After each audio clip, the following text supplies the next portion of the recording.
Ayun, very thankful lang talaga kami na si Inang talaga yung naging director din ng movie na ito dahil kinailangan natin siya dito.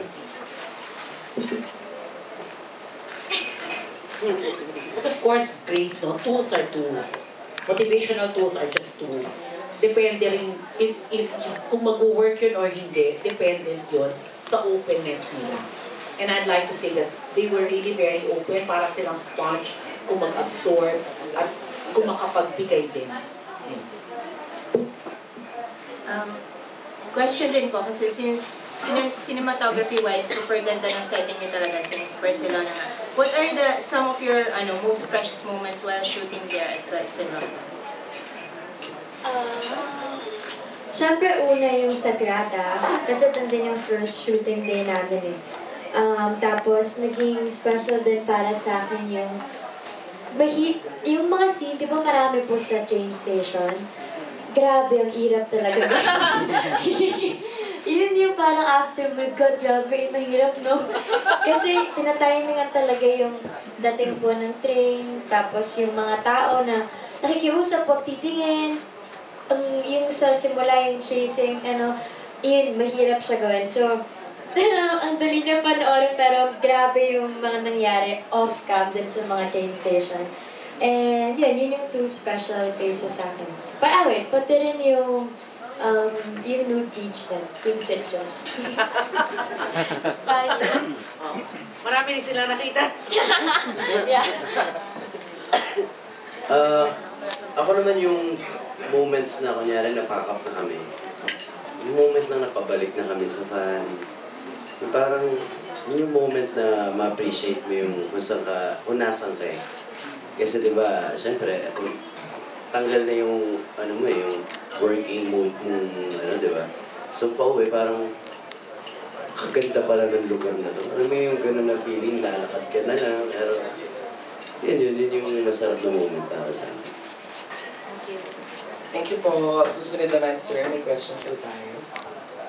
Hi, good afternoon. Hello, yeah. Hi, good afternoon. I'm George True from George True Views and Abante Online. First and foremost, congratulations po sa cast and crew. Inang, salamat po for giving us another blockbuster. And Daniel and Catherine, likewise. My question specifically is for Carmi. Tanong ko lang, Carmi, forgive me if this was asked before, pero when you wrote the script, did you really have Daniel and Catherine in mind kung ginawa itong script mo? Simula pa lang po ng project, alam na po namin, it's for Catherine and Daniel. So the story was really tailored for them. Bakit po silang napili niyo, Catherine? Any particular reason? The project was assigned po to us by Star Cinema, specifically by Manu Santos. So it was after Pangako Sa'yo, and so after TV, they will jump right away to film. So, ito yung project na pinipare ko. Thank you.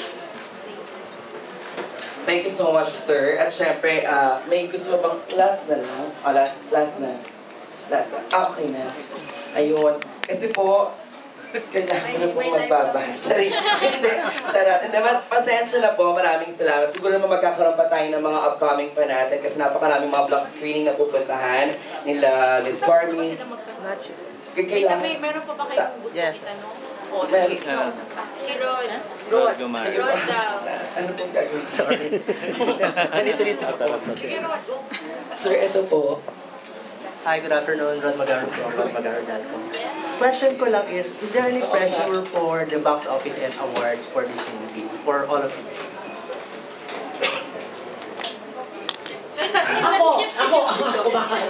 Ako wala ko iniisip na gano'n talaga sa when I do a project.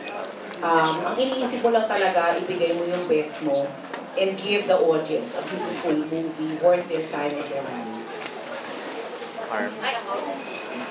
More than yung pressure ng box office, ang siguro magiging ang sobra kong nararamdaman ngayon, ang sobra-sobra sana mapanood ng mga tao yung kwento. Parang yung kagustuhan ko na maka-reach out sa kanila, mapakinggan nila yung kwento ni Ellie at ni Mia, yun yung mas nakaka-pressure na sana sana pumunta sila sa sinehan, sana makinig sila, sana mapanood nila yung kwento. Kasi it's something na kahit kami kagabi nung nanonood, sana maraming makakonect, sana maraming matouch ng mga puso, ng mga buhay. Kasi kahit ako kagabi nung pinapanood ko, ay, ang lakas ng tama niya. Sana ma-share namin yun sa kanila, yung experience na yun. Bukod dun sa sinabi ni Carmi, ako para sa akin, sana mapanood nila ang transformation ni Katniel, ng Katniel. Sa amin, DJ, siguro gusto ko na sana mapanood nila itong pelikula na to kasi hindi parang nawala na rin sa isip ko na kailangan umabot ng ganyan para blockbuster din yan. Gusto ko maraming makita nila yung sarili nila sa amin while watching the movie. Like, pag napanood nila, ang dami nilang ma-realize kasi napakatotoo ng story ng mga eksena na pag nakita nila yung totoo nangyari yun sa akin. Gusto ko may ganong feeling. Para ang dami rin nilang matututunan talaga after the movie.